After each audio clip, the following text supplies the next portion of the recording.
There, it is recording. We're gonna paint a color wheel. Black piece of paper, pencil. You're also gonna need your water cup and a paper towel or a rag and your paints. Color wheel means you're gonna make a round shape and then you're gonna put 3 lines across it. 1, 2, 3, which is gonna divide it into 6 pieces. And I'm gonna put an R into 1 for red, and then a Y into 1 for yellow, and a B into 1 for blue. I don't know why this is so at an angle. Why is it doing that? The mysteries of technology never cease to amaze me. This is your palette box. It'll look something like this. The lid and the palette box have 2 little tabs here, and you want to be able to flip that off. If you get too much going on in there and you need your lid to mix in, you can certainly do that.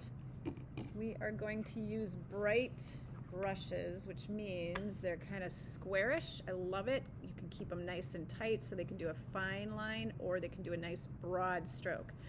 My recommendation is start with yellow. So I'm going to take my yellow.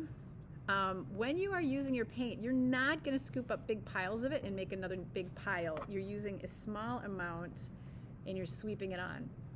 That looks almost green because the black is coming through. So I need to pull some white out. So I'm taking my brush and pulling a little bit of white over into this no man's land between the yellow and the white and mixing it together. That's a funny statement, isn't it?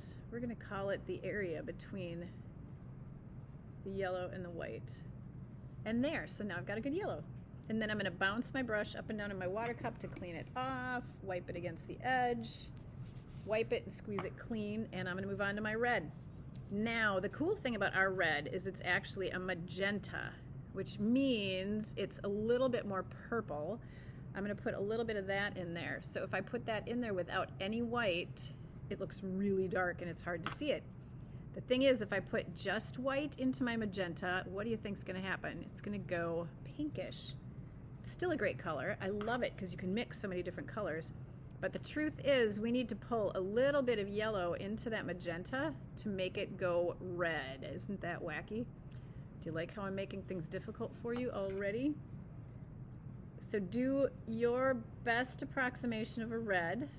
The other thing about reds is you're going to end up layering them, much like oranges.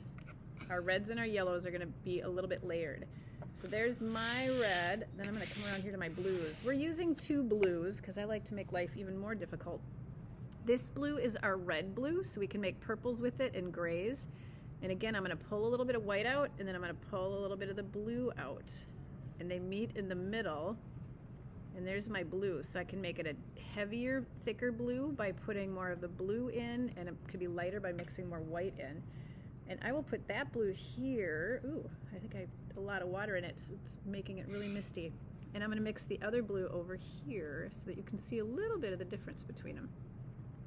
So this blue is the green blue, which is kind of my favorite because it's a little turquoisey. I'm just going to paint that in the whole thing because I really like it. Okay, what do you think we do in the squares in between? Yes, you're going to mix colors because it's a color wheel. So to make yellow, to make green, I'm going to pull my yellow and my blue together right here and make green and put that in the middle.